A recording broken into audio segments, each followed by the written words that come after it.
Okay, good afternoon, everyone, and thank you for joining this senior leadership briefing today. First off, I'd like to thank the White Clark Group for sponsoring today's event. The IAFN have been pleased to work with White Clark to develop these sessions, which we know from the number of people who've joined today are of great interest for the auto finance community. And first off, some news on White Clark Group. You've probably heard recently that IDS and White Clark Group have signed an agreement to join forces to create what they wish to be a secured finance technology powerhouse focused on auto finance, equipment finance and the working capital market. And we at the IAFN look forward to continuing to working with the new group. So a little bit about today. In the planning stage with the sponsor, we write to our audience participants asking them what's on their mind, and we use that feedback to develop the questions set for the senior leader who has the tough job, Richard, that's you, of answering them. My job's easy, I just ask the questions. So we'll see how we get on later. If you haven't asked a question yet and you would like to ask something, then please use the chat function on the On24 platform to do so. My colleague Edward Beck will be monitoring the new questions, and together we'll do our very best to answer them.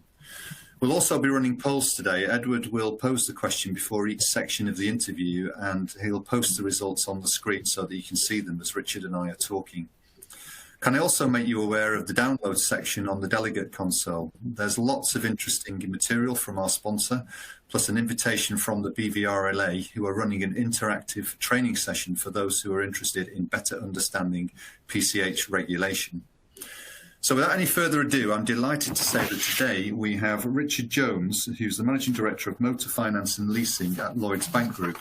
Just a little bit of an introduction for Richard. Probably doesn't need one because he's a very well-known gentleman, of course. But Richard was appointed Managing Director of Motor Finance and Leasing in October 2018. The motor finance and leasing business encompasses Black Horse, Lex Auto Lease and online car finance, and forms part of the retail bank of Lloyds Banking Group. Motor finance and leasing serve the motor funding needs of customers, businesses and large corporates, and supports a number of original equipment manufacturers with their UK financial services needs. Motor finance and leasing are, of course, the leader in the UK automotive financial services market. Richard started his career with Lloyds Banking Group 25 years ago on the graduate entrant programme, and has held a number of senior roles within the insurance and finance divisions before joining Black Horse. Richard was a member of the insurance executive team when he was accountable for retirement, bank assurance and protection business units. Richard's also the current chairman of the UK Finance and Leasing Association.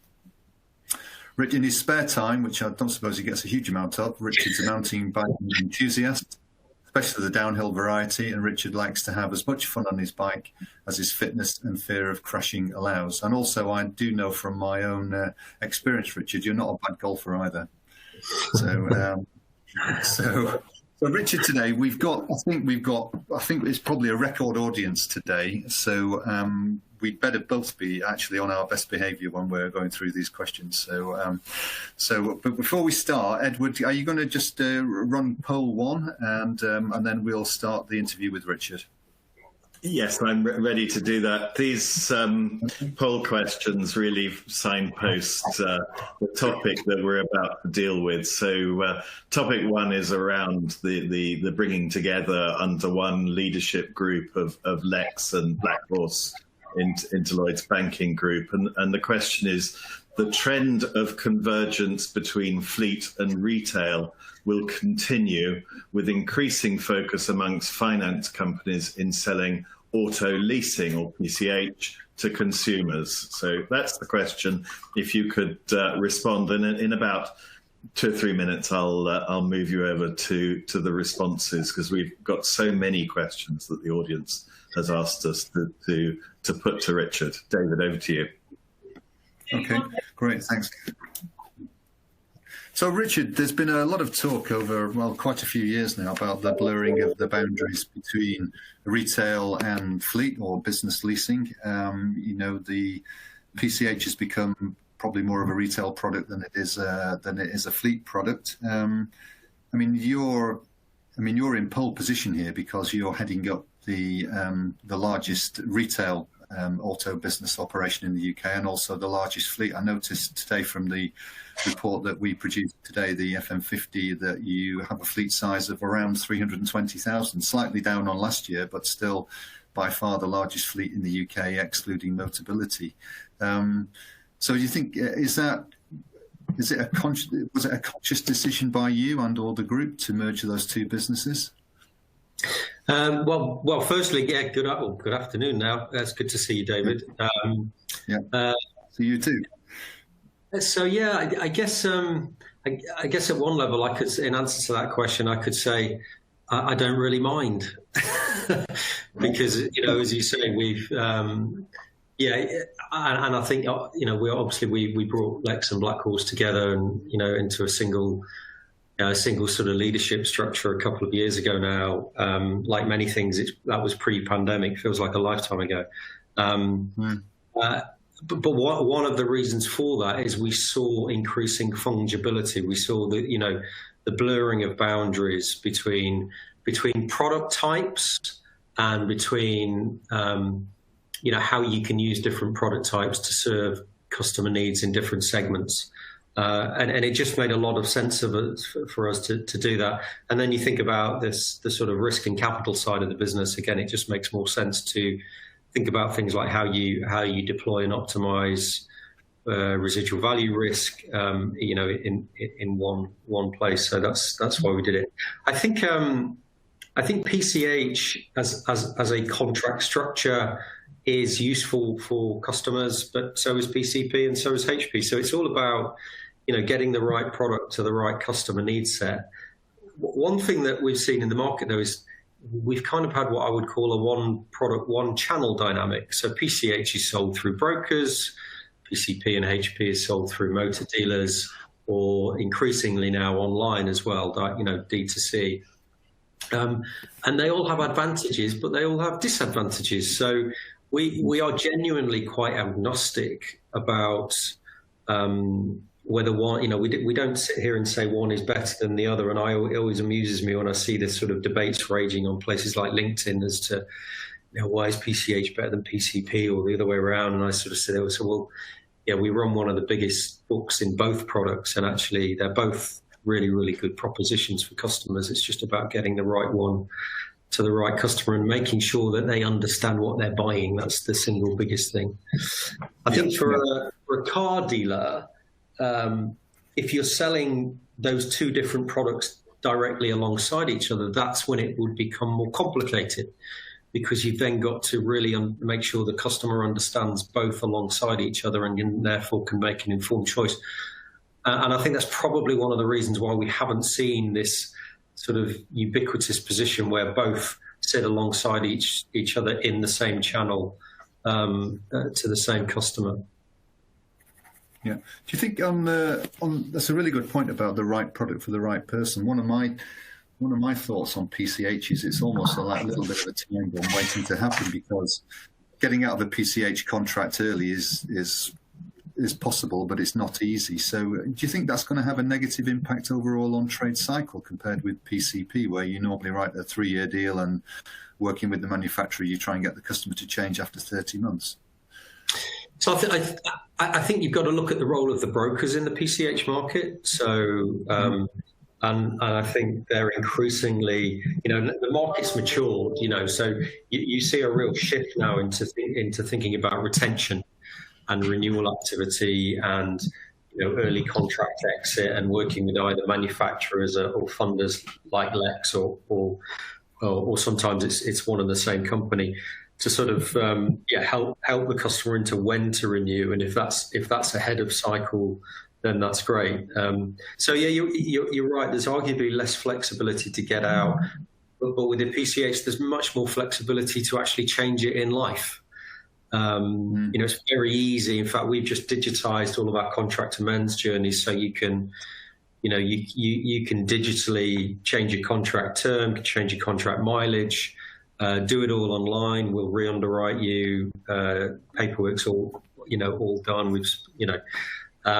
And it's becoming, and when you think about a post-COVID world, it's definitely got more flexibility. And one of the things our research tells us coming out of COVID is that is that customers actually are more interested in thinking about how products can change as their needs or circumstances change over time.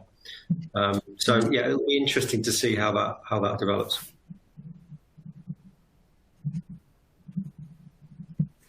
David? Yeah, one controversial advertising. Oh, David, I think we've lost you. We lost Richard. No, we haven't. Hello? Can you hear me? We lost you. We lost you. You're back. Go again. Well, you're back, right? Okay, sorry about that. Slightly more controversial question on PCH. So, with PCH, you don't have to advertise the APR, or you don't have all the mouse print around what you do with the PCB. It's got less attention from the FCA. Do you see that? Do you see that changing? And do you see that as the right reason to push PCH? I'm sure you'll say no to that, but what's your view on around regulation on PCH?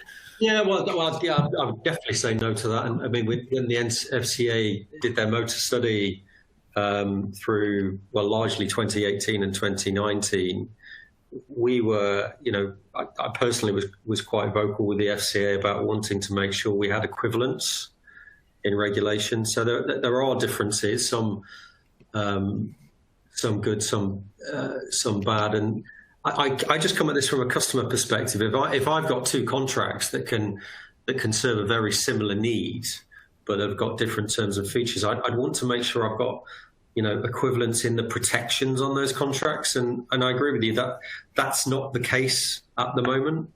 I think more broadly, the Consumer Credit Act, which obviously underpins hire purchase legislation, needs to see a lot of change anyway, and I wonder when that happens. And it's high on the FLA's agenda, and it's actually high on the regulators' agenda as well, to be fair to them, but it's primary legislation.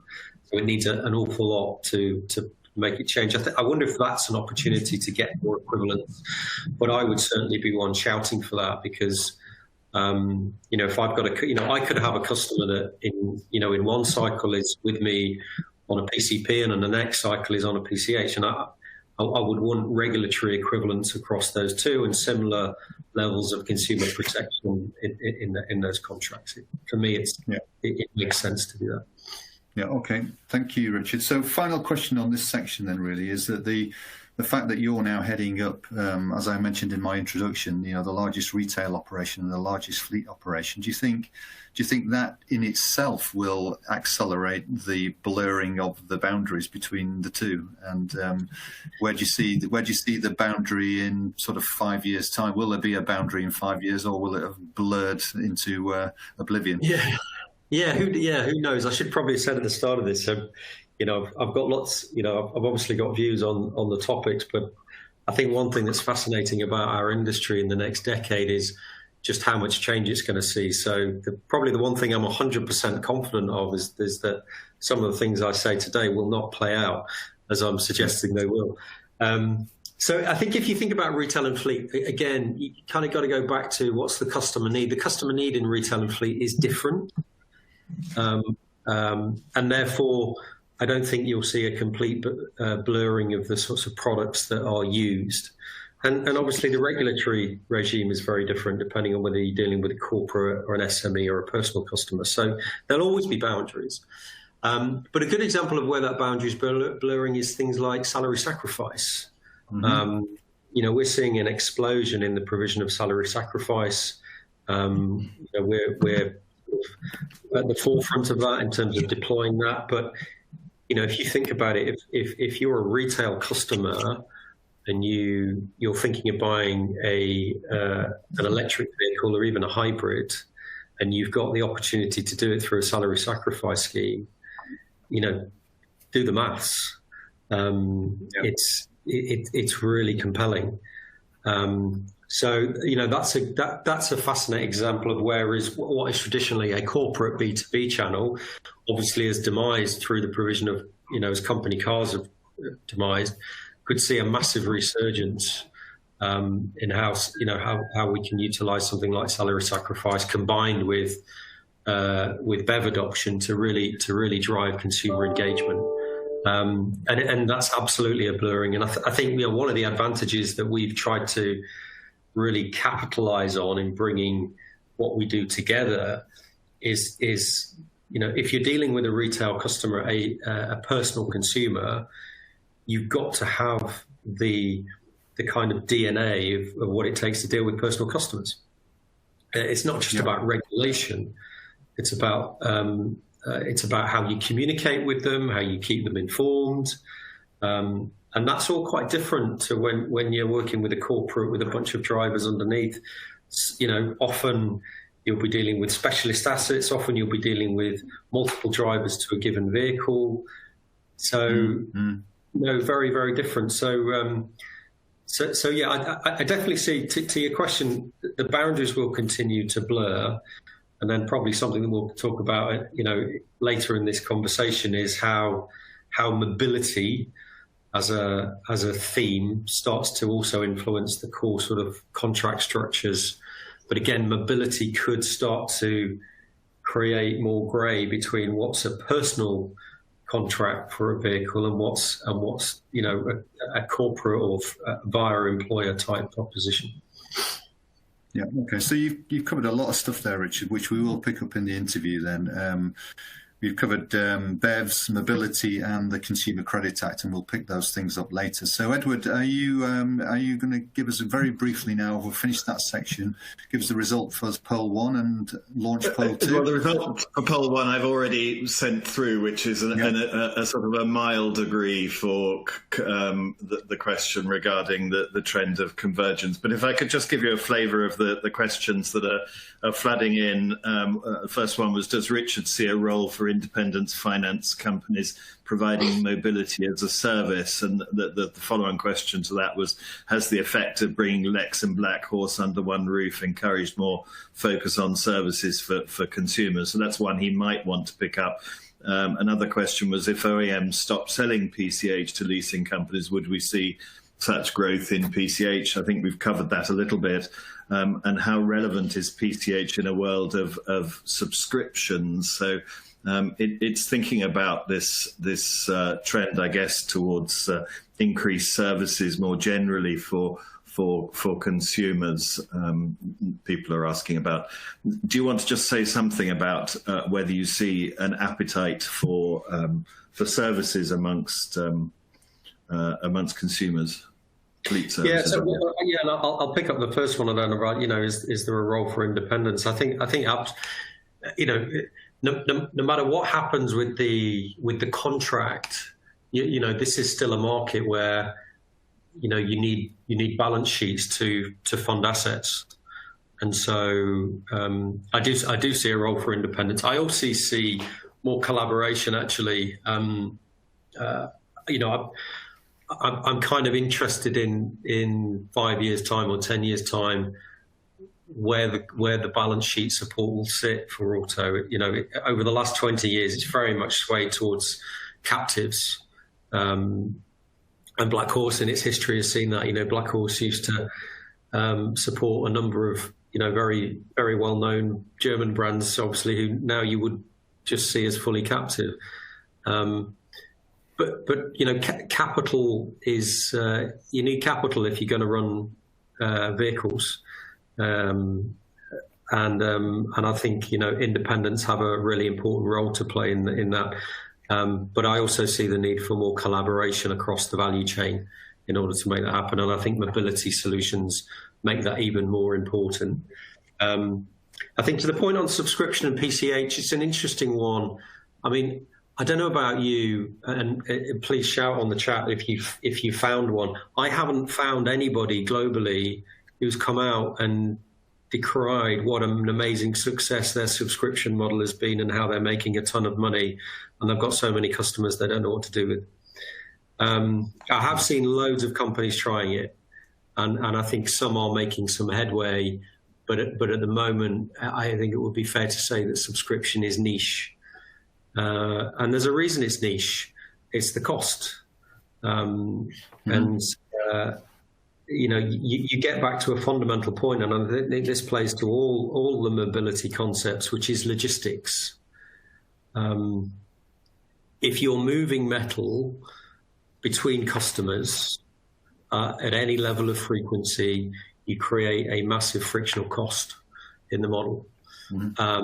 And some customers will be prepared to pay for that because they like the choice, they like the flexibility. I mean, subscription is a little bit, you know, in terms of how the bundling works, a bit like an old company car used to be. You know, you don't have to worry about it. It's one payment. And I think that's really attractive, but it is expensive. So I personally don't see subscription taking over as a dominant model. Maybe when we're in a more autonomous world and some of those frictional costs can get taken care of. But I just don't see it. So I think it's definitely got a place. And I wouldn't want to project how much of the market, but I would be saying it'll definitely have a minority share. Yeah. So we will. Time permitting, we will come on to that later. Yeah. Okay. All right. I need to move you on to poll 2, I think, time-wise. Poll 2. Okay. So we're going to talk now about BEVs. So a consequence of the switch to BEVs is that personal mobility will become the preserve of the rich. I think this is following an article over the weekend in one of the nationals. So can people say whether they strongly agree, they neither disagree nor agree, disagree or strongly disagree? So if you could answer that whilst David is asking his questions, that would be great.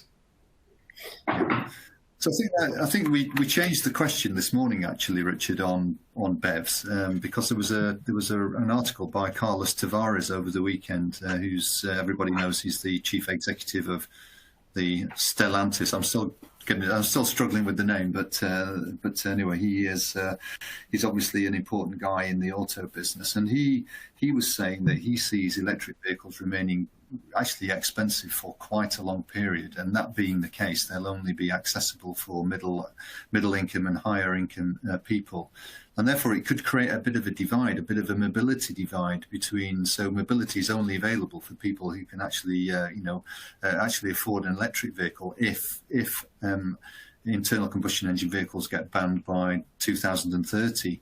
And you've made a few comments about BEVs. It'd be interesting to get your feedback and on that point of view, whether you agree or disagree with that, Richard. Yes, well, I can understand the perspective. There's no sign of price equalization at the moment on BEVs. What is it? Only 13 BEVs in the market out of 180 are list price less than £30,000. So you can kind of understand the comment.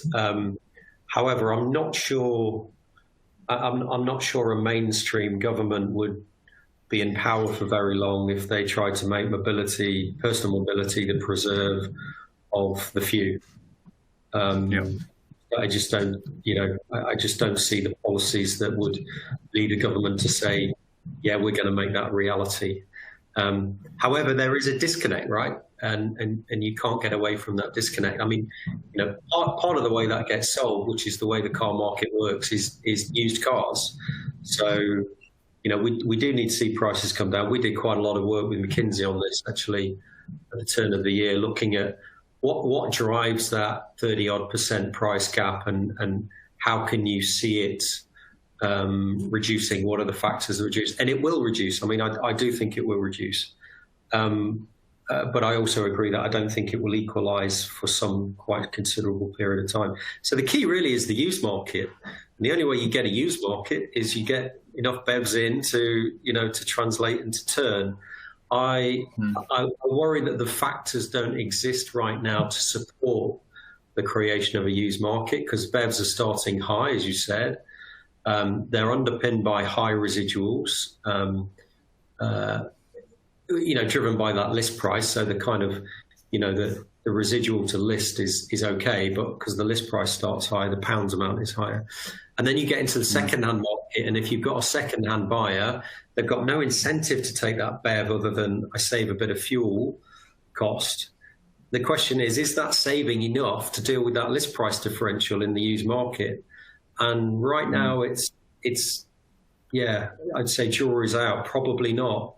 So we're certainly talking a lot and talking to the government about, and I'd encourage, by the way, all funders to be doing this, to start talking about how do you put incentivization into the second buyer, and in time the third buyer. And of course, if you do that, then you start putting incentivization into different parts of society as well. The problem with new car incentives is it is at the upper socioeconomic groups that tend to benefit, and that's not right.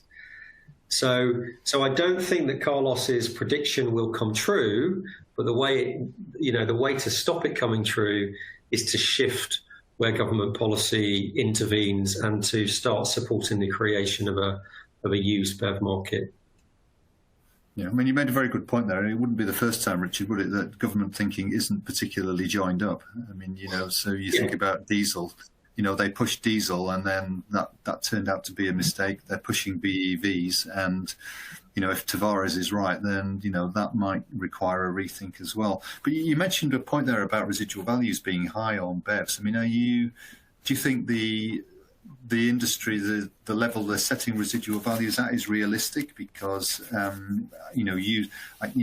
anecdotally, you hear that selling a used BEV is actually quite difficult, and a number of manufacturers are already offering incentives on used BEVs. So, do you think the industry has been accurate with its RVs on BEVs, or have they been a bit sort of over enthusiastic?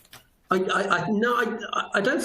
I think it's just a question of market maturity. So, we run the largest BEV fleet in the UK.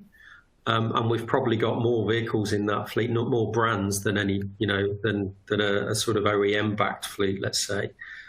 So we've got a lot of knowledge already, but compared to the knowledge that we would like to have to be able to predict high accuracy, it's tiny. So we are very eyes open in taking on EV risk. It's a subject that we talk about a lot within, not just within my business, but also, at the group level and with our group board, and the risks of that. In fact, I've just set out a 10-year plan on decarbonisation transition, which I can't sort of talk about the output of, but that's part of the group's overall commitment to its financed emissions reduction over to 2030. So we've done a lot of work, but the simple fact is the data's just not there yet because the market's not maturing. So we've seen some vehicles that have come in well under and have seen losses at auction in the second-hand market, and we've seen vehicles that have come in well over. So it's a really mixed bag, and I think it'll be at least another year to a year and a half, maybe 2 years, before we see enough volume coming through to truly answer that question, which is our residuals being set at the right place. The other thing that's going to happen, though, is one of the unique things about the UK is a lot of legislation around emissions is actually made at a local level, with towns being responsible for air quality. Councils being responsible for air quality. So I think you'll see a continuing trend of councils wanting to ban or severely restrict certain types of vehicles. And that's creating a whole sort of, I guess, a stigma or a behavioural bias away from traditional combustion vehicles. And I don't know how quickly that's going to gather pace. I don't think anybody does. But at some point, and I don't know when this. If I knew when this would be, I wouldn't do this job. I'd resign and sell the Insight because I'd be worth much more money. But at some point, there will be an inflection point, and the volatility on values will switch from BEV and hybrid to ICE. I just don't know when that's going to be. Yeah, but just another question on the RV issue, because you quite rightly say it's actually quite difficult to predict RVs on BEVs. So there's been a lot of discussion about OEMs actually, instead of going through the normal trade cycle where they put a car new on a PCP or a PCH for 3 years, bring it back and then sell it to a dealer, and the dealer retails it as a used car. There's a lot of interest in actually the OEMs retaining the vehicle on their balance sheets for longer. So instead of selling it to a dealer when it's 3 years old, they resell it as a used BEV to probably a prime retail customer, and then when it comes back when it's 6 years old, then they put it on some kind of subscription fleet or something similar. Do Obviously you'd be aware of those discussions. Do you see that sort of gaining any traction in the industry? I think it could. I think you've got to get to the motivation for doing it. If the motivation for doing that is to, in some way, try and protect residuals, then you're building a whole new business model just to protect residuals. And if you've got to do that, you've got to start questioning the residuals in the first place. However, if an OEM or a captive wants to do that because they think there's genuine, opportunity in that, commercial opportunity, and they want to deploy their balance sheet capital to funding those kind of products, then, that's a strategic choice, and why, there's no reason that they couldn't be successful, with that. But then you need different skills. You need different credit skills. You need better logistics skills. And also you're obviously, if you did that, you need to think about, am I cutting out the value from my retailers? And as every OEM will know, a retailer that doesn't do used and only does new isn't really a retailer for very long. So I think you've got to get to the motivation. If I'm doing it to solve a problem with managing residuals, is that a good reason to do that? Because it is a very different business. If you're doing it because you think you've got the capital to deploy and you think you can create good returns and it helps with your customer retention and therefore that creates a better cycle of value, maybe, if I was sitting as an OEM, I would think about that, but I would do it for the right reasons. Yeah, no, okay, that's a really good answer, and it's good that you mentioned dealers, because that's a great intro into the next section of the interview, actually. So, we kind of did that by accident, Richard, but there you go. Maybe it was a serendipitous accident. So, Edward, can you close us off on agenda item 2? Yes, I'll just give you a quick sample of the questions that we're getting. Adrian Tamarino from the CDO of Volvo Financial Services has invited you to speculate a bit more on where the tipping point is on EVs, residual value and profitability, and he adds oblique subsidised, bundled, packaged, which I think is indication of where his thoughts are going. Paul, our friend from JCB, Paul Jennings, has asked, is really making a point around EV as the solution, saying internal combustion engines can be developed to use hydrogen. Treating ICE as the villain instead of fuels is denying a lower cost engineering solution. He's asking that as a question. And Mike Deans has added, as this new technology continues to develop, surely residual values for older BEVs will be significantly impacted, and this will help to create a used market but increase risk in guaranteed future values for lenders. And then there was a return to the salary sacrifice topic from Charlotte Lowe at KPMG, who said, you see a decrease in salary sacrifice as a result of COVID, putting a dampening on company car schemes. So I don't know if there are any of those that you'd like to cover off before we move topic. Yeah, I'll try and find. So Paul Jennings raises a very good point. We talk about BEV and already hydrogen's on the horizon.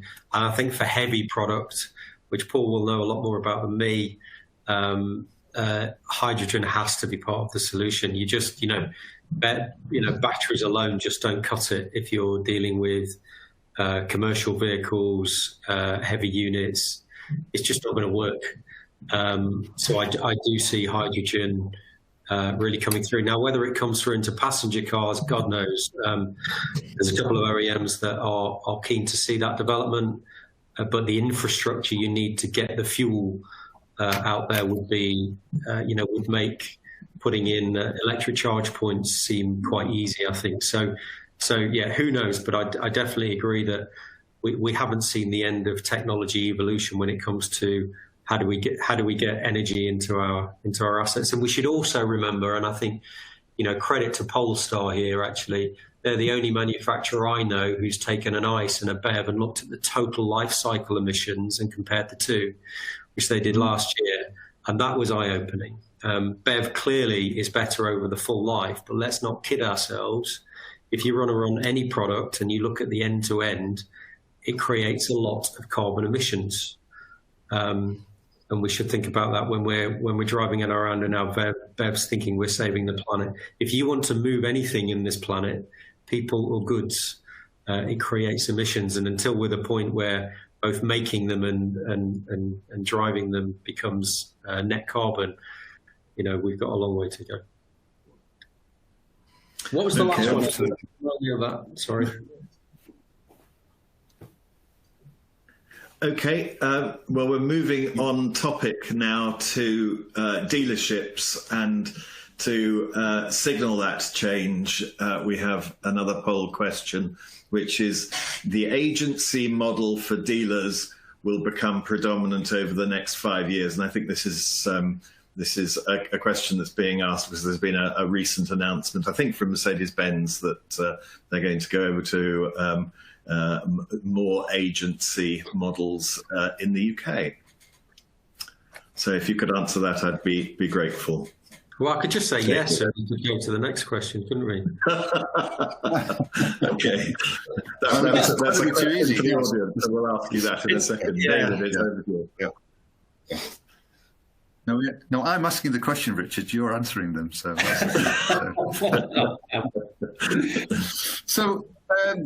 thinking about dealers, let's have a chat about dealers and get your views on this very, very important area. I mean, agency is only one of the sort of the threats, you could say, that dealers are facing. I mean, they're looking at, they've had quite a number of years of relatively low profitability. Obviously, the last 12 months have been very, very difficult for them with their doors closed.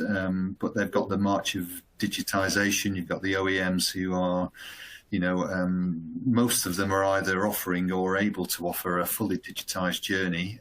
But it's a bit like the discussion we had earlier on subscription. I mean, I was looking at Vertu's results last week, and they sold 130,000 cars last year, of which less than 400 were sold on a purely digital platform. So it's really it's a pretty general question, but the role of dealers going forward, Richard, with all the threats, agency being one of them, but not the only one. How do you see, in 5 years' time, is the high street going to look the same as it does now with motor dealers, or will it look different? So, first thing I would say is I'm not sure agency is a threat to motor dealers, really. Yeah. I think it changes the model. But again, you've got to get to what's the motivation for agency. And I think the prime motivation is you can create some better transparency and more consistency in pricing. An OEM, putting, millions and millions into digital assets to create end-to-end journeys can't create an end-to-end journey if they've got 25 dealer groups in the UK or 50 dealer groups in the UK who might all set a slightly different price for the same vehicle. It just doesn't work. The whole thing collapses. So I think the motivation for agency, and there's a number, but that's one of the biggies, is how do I give price transparency if I can't control the price? And agency obviously facilitates that. Having said that, if I'm a retailer, I can really change my model, because if I'm not having to, do a lot of work in figuring out the price for every given customer for the same product, I can re-engineer the way I do sales. I can re-engineer my franchise model. I think I'd be having an interesting discussion with the manufacturer about all the investment I put in the franchise and who bears the cost of that. But I don't think necessarily it's an out-and-out threat to the model. I think it will give retailers consistency of earnings rather than a bit more of a yo-yo, and it will cause a change to the model. But if you think about the point of facilitation, and you think about the technology in vehicles and the need to have help and support and advice, the retailers are still in pole position to do all of that and to create value and to charge for that, to charge that value. Cars still need support. They still need servicing. We know that that's an important part of the value chain for a retail model, and then of course you've got used. So it's definitely going to change. It's arguably going to de-risk a retailer's earnings path, and if they change their cost model to support that, and they put themselves as the genuine customer advisor, the place where the trust is built through personal relationships, be that at in your driveway or at the dealer's forecourt, then they remain in pole position. I think the other trend that you'll see, and interesting, you mentioned Stellantis. The other trend that I think you'll be interested is whether we go to more of a multi-franchise dealer model. I think it might be difficult in the premium end, but in the non-premium end, again, it's one of the many shop windows but one kind of store kind of thing. So yeah, I think a lot of things will change the dealer model, but I don't see the dealer model as becoming in any way irrelevant. I think they'll be here and thriving in 10 years' time, but I think the role they'll be playing will be different. Okay, and it's interesting point you make about agency. I mean, it could, about consistent pricing, it could also offer more consistent residual value pricing as well, Richard, I think, if it takes over. Yeah, I think you could, yeah.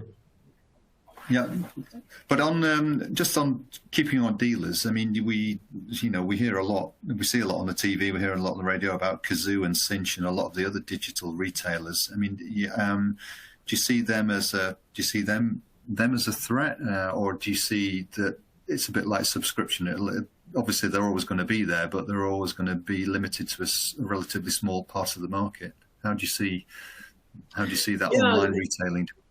Yeah, I mean, the truth is I don't know, but I think if I look at what are the let's call them the new digital retailers doing, or digital first retailers doing, their proposition is about convenience, and it's about transparency, and it's about it's easy, and actually it is.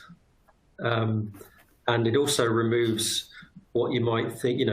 I don't know about you, but when you do see surveys about what are consumers like and not like about dealers, the one thing they consistently don't like is the haggle and the kind of walking out, not quite knowing if I've got a good dealer or not, kind of dynamic.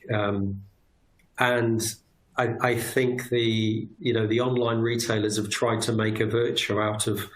It's more transparent. Here's the price. Here's the goods. Here's if you want finance. Here's the finance. Here's the rate. Here's the whole thing together. So it allows customers the feeling of control, and they're doing all of that without leaving the house. And then you back that up with the sort of returns promises that are being offered. It's actually a pretty good proposition. Now, having said that, there's a lot of what you would call traditional car retailers that are doing exactly the same through their own digital propositions. So I think what's happening here is an emergence of retailing that is putting the customer in more control, giving more transparency to the whole thing end to end. Whether the customer's getting a better deal or not, I've got no idea, but they're certainly getting the getting a journey that they can engage with, that they can walk away from at any moment, and they can do that very, very easily. So they are in control. It's high convenience, it's high choice, and it's ticking a lot of boxes for customers. But there's no reason why let's call it a traditional retailer can't do that as well. The one advantage that the digital players do seem to have for me is they're going out with a national brand. And so from a marketing perspective, they're deploying national assets, and therefore they can serve the whole of the UK. And I do think that is a potential advantage. We'll probably not know for a while when we see, if anybody's making money or not. But the proposition can be quite compelling. Yeah, no, I agree with all that, and I think the solution for dealers has got to be an absolutely seamless online to offline transition for customers, and that's the way they'll fight back against these digital players. So we're kind of looking at the time now. We've got another couple of sections to go. So if we can close the dealer section, Richard, please, and then Edward, can you give us the poll results and set the new poll to move us into the next yes, section? certainly. Just a feedback on the on people's comments. There's one from Jeremy Thomas from Deloitte, who said UBS has just, it's about the preceding topic, released a recent report that indicated that lithium could run out by 2025, and he asked how much investigation is Lloyds making into BEV versus alternative fuel, which I think is a follow-on from Jeremy Thomas's point. A lot of the questions that have already been asked on dealers have already been answered, but there's a sort of another theme that's coming through.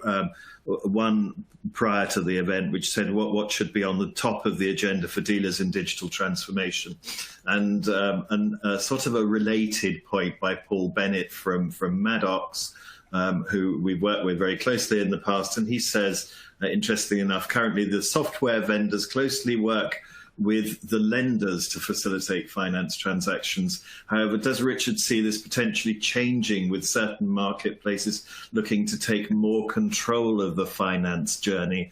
And how does he see the digital space evolving over the next 5 years?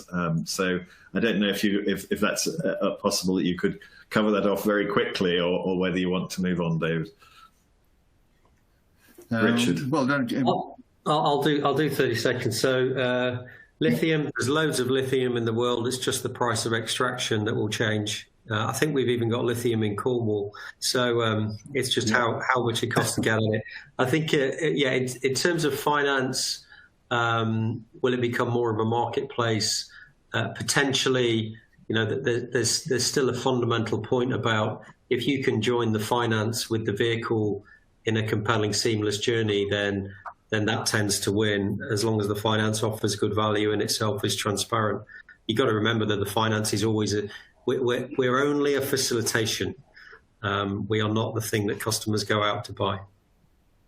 Okay. Yeah.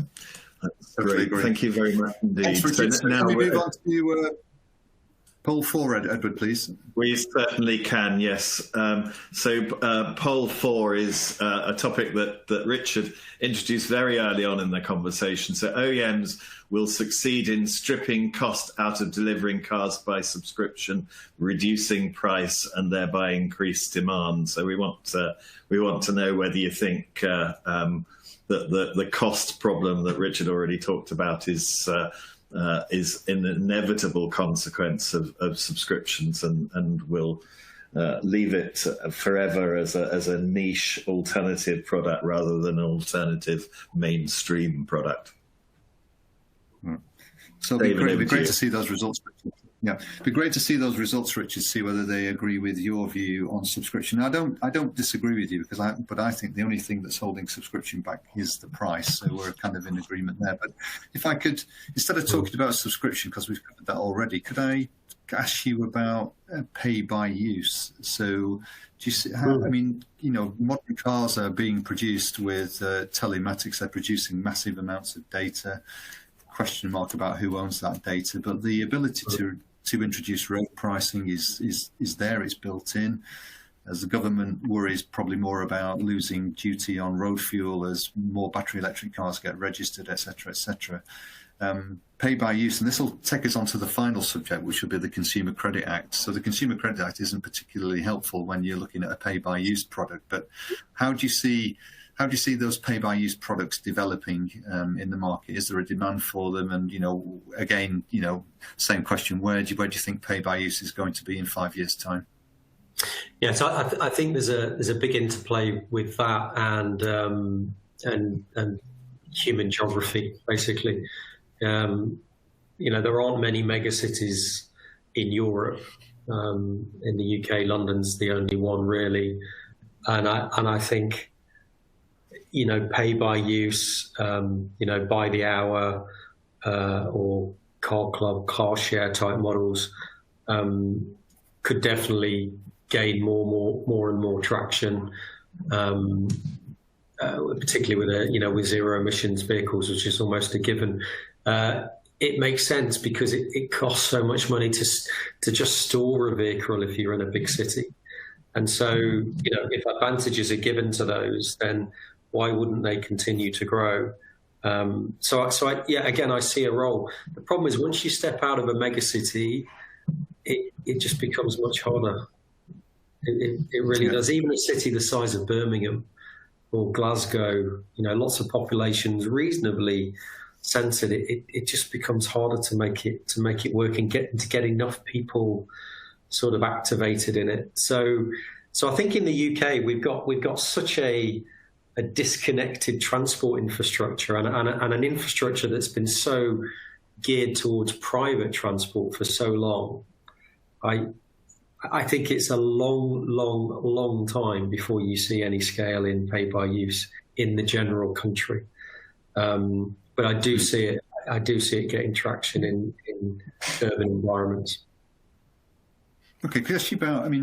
If pay by use does take off, and take your own business, and a lot of people listening in here, they're absolute experts at managing credit risk, but managing usage risk is a new skill that there's very little data available, and kind of link that with the whole rate for risk discussion. So, when the FCA produced their report banning DIC commission at the end of January, they did sort of talk about rate for risk as something that they thought might be a potential solution. So really two questions, but they're linked really, is what's the skill set in the industry about managing usage risk? And then the second part of the question is, do you see a role for rate for risk? Because rate for risk in the UK, certainly in the point of sale business, is relatively limited. And I know well before your time, Black Horse experimented with rate for risk, but sort of abandoned it. So how do you see those two elements developing?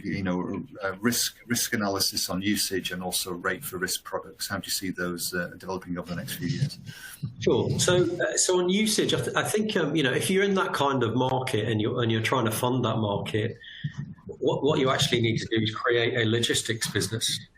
So actually, the kind of creditworthiness side, I worry about less. If I'm dealing with customers who want to go pay per use, but they've got strong creditworthiness. There's high correlation with high creditworthiness and people's insurance performance as well. So, I think there'll be ways to price that effectively. A lot depends on the contract, of course, and the liabilities. So I worry about that less. On those services, though, you need, it's the same with subscription, actually. It's the same with a lot of the mobility concepts. The thing you kind of need Amazon, really. You need someone who's really good at logistics, who's really good at moving metal around, turning over, refurbing it, presenting back to customers, and doing it with low cost. Now, in the auto sector, car rental companies do that, leasing companies do that, and dealerships do that. Manufacturers don't do that, and independent finance providers don't do that. And I kind of say that about Black Horse is the biggest. So that's not been what we do, but that's what the other companies do. So if you're serious about wanting to get into that, you've got to think about either building it or collaborating with those that can provide you with logistics. That's essential in those markets. Okay. On rate for risk, so we are, it's funny you say Black Horse used to do rate for risk, as you say, many moons ago. We're doing it again now, actually. We've got a number of rate for risk pilots in the market with a number of our dealer group partners, and we're learning about it. I think rate for risk could could have a bigger role in the market.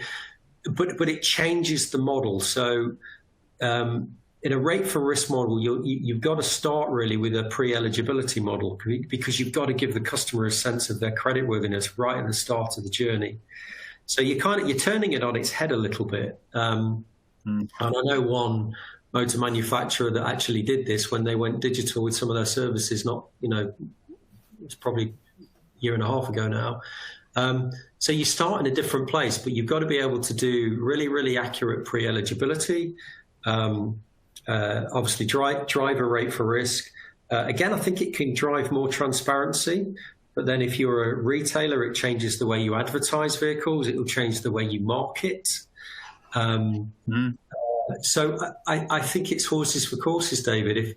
If you're in a retail model where you serve a very large range of different customer typologies, then kind of rate for risk could work, because trying to strike one price against broad cohorts of customers has disadvantages.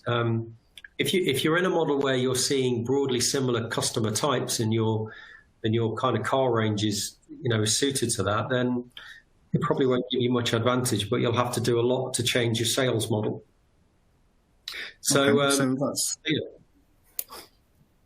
so maybe we'll have to invite you back, Richard, and you can tell us how those pilots go in a few months. So, yeah, it's an open invitation. I mean, what I would say is, and I guess this is where the regulator was trying to get to with all of their changes, transparency and value. That's what's underlined the last 5 years of conversations that I've had, and I think they're the right things that the FCA focused on. Customers understand what they're buying. The contract is transparent and clear and understandable, and they're inherently getting value from that financial transaction. And I think if we focus on those things as a market and we keep working with a regulator on those things, then we'll keep improving outcomes. Okay, and that's a brilliant segue to our last section, which is going to be about the Consumer Credit Act. So, Edward, if we close Section 4 before we move very quickly into Section 5. Okay, there are a couple of questions that have come through. I just want to cover off a point by Tony Jakes, who's ex-Ford, or FC as it is now. OEMs have no real interest, he says, in driving costs of BEVs down significantly. Launch margins are already slim despite the high cost of the vehicle, so they'll introduce digital content range to improve margin rather than reduce prices. There are some questions on this topic around subscriptions and alternative products, and one person has asked, is there a future for mobility as a service? What's Richard's opinion on usership over ownership, and where does that leave the used car market? We've got Chris Hughes from Jaguar Land Rover, who's asked, do you think we could see more of an evolution in the current consumer products, such as PCP, HP and PCH, to allow more flexibility to the consumer relating to the vehicle use, such as mileage, term, end of contract, usage flexibility? And could this provide a more viable solution than a new product like subscriptions? So that's an interesting question to ask. I don't know if there are any from that you'd like to pick off, Richard. Yeah, so I think in terms of flexibility, short answer is yes, I do think we'll see more, but it's linked to the CCA that we're about to talk about. I think the point on monetizing services and add-ons into electric vehicles, I do see manufacturers wanting to try and do that. Whether they can or not, I'm not sure. I'm still not sure whether the car as a sort of smart asset wins out when I've already got a smartphone in my pocket and all I want to do is plug my smartphone into my vehicle, and my smartphone is the source of all of those services. So I'm sure they'll find some ways to do that, monetizing the data maybe and giving the customer benefit back in that. But I can't kind of get beyond the fact that I've already got a smartphone and I've got pretty much all I need in that. So we'll see how that unfolds. Okay, very good. Let me move us on to the poll question so that I finally do the bit that David asked me to do, which is here. And the question is, because this is moving into our regulatory section, Consumer Credit Act is a significant break on digital innovation, and we want to know how strongly you agree or disagree with that. So if you could answer that whilst I hand back to David. Okay, so we'll be reasonably brief on this, Richard, because we've just gone over the hour mark. But we've talked a lot about subscription, pay by use, et cetera, new mobility and what have you. But the Consumer Credit Act is pretty old now. It was 1974. I remember studying it. That's how long I've been in the industry. So no comments, please. And, it's very difficult to have, for instance, a flexible payment linked to an asset where you've got security in the asset. So it's definitely overdue for review. And it's really just a general, really looking at you both in your role as MD of Lloyds, but also in your role as chairman of the FLA. Where are we in the UK in getting the government to seriously review the Consumer Credit Act? And is there anything, second part of the question is there anything the industry, a lot of the industry are listening into this webcast, is there anything the industry can do to help you in your role as chairman of the FLA to get that over the line, Richard? Yes, FLA members have been really supportive, and as they will know, the FLA has been banging this drum for years, quite strongly for the last 3 years. I think Brexit legislation really got in the way, actually, and then COVID hasn't helped either with what the regulator is going to do. I mean, speaking with the regulator, they absolutely get it, and the need for change to happen. And so I think we just need to keep really pushing on that door, and it will come.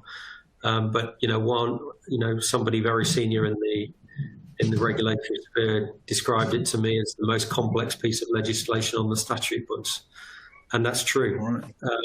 And so I think we have to remember it's not an easy thing to change. And obviously it was also then overlaid with European legislation in the last 20 years as well. So I do think there's an appetite to do it. We as an industry have to keep banging that door and making those calls to make sure that change actually happens. Okay, and do you feel you're getting enough support from the industry then to help make that change, or is there anything you would like to ask for to the people that are listening today? No, as I said, for FLA members, the engagement is good. We could probably, be perhaps more coordinated in the calls that we are making, so that it's not just the FLA making those calls; it's individual member firms as well, and creating a consistency of message. And that's something that we should, keep working on. And I'd encourage all member firms to do the same. Same with the BVRLA. Actually, I'm also on the BVRLA Committee of Management, and it has parallels into there too. So yeah, we need to keep pushing on the door. Okay, brilliant. Well, Richard, we've just gone a couple of minutes over the hour, so it's been great chatting with you, because I've not seen you for a little while. I've really enjoyed it. Hopefully the audience have enjoyed it. I'm sure they have. So, Edward, do we have any final questions for Richard before we close the session? Yes, I guess it might be too big a question to ask at the sort of closing moment, but there's been an interesting question that must be on people's minds about vulnerability, and that's what's Richard's opinion on the effectiveness of technology to help finance companies deal with the challenge of identifying risk of vulnerability around their customers. Yeah. So yeah, we are over, but I'm very happy to go over for this subject, because I think it's a crucial subject for all of financial services, and it's one that the FCA has made a cornerstone of its future work, and they're right to do so. The scale of vulnerability in society is huge, and that often goes sort of uncovered. Data, where technology, I'll include in that data, the use of data to spot vulnerabilities absolutely should be at the forefront of all financial services firms' work. I mean, being part of a banking group, we obviously have a lot of customer data, and we use that information to look for potential triggers for vulnerability. I think the auto industry's got a long way to go in understanding what those triggers can look like, and then reflecting that in the journey we make, the journey we offer to customers, and the help and support. And COVID has brought it to the fore. There's more vulnerability than ever before, and it's there in car buyers as much as it is in any other form of market in the UK. So yeah, I would encourage every firm to, the FCA, as you will know, if you're in financial services, has laid out a really good vulnerability framework, which looks at, assessment, categorization, data capture, treatments, and I would engage in that. And I think the regulator will, and rightly, will make this a cornerstone of its future interactions with firms right across financial services, and auto finance is going to be part of that. I think what we need to do as an industry is think about how can we come together to identify vulnerability better, particularly at point of sale and perhaps at point of renewal. And that's something that, for me, isn't really a source of competition. It's something that we should look at collectively to see is there more we can do if we join forces on it. Richard, thank you very, very much. Just the final comment that I've got from somebody before I close up reflects my thoughts, and that's from Nigel Steed, who says, excellent webcast and excellent answers from a very impressive operator. So thank you very much, Richard. And that's over from me. Back to you, David. Yeah, and it's over from me as well. Thanks very much for your sparing the time today, Richard. I know you're a busy guy. We've also gone over on the hour, but it's been great talking to you, and thanks for your honesty and frankness as well. I'm sure it's been really valued by the audience. And enjoy the rest of your day. Yeah, it's a pleasure. And you take care on that mountain bike of yours as well. Yeah. I can't get insurance for that, unfortunately, but never mind. No, thanks for the time, and thanks for those listening in.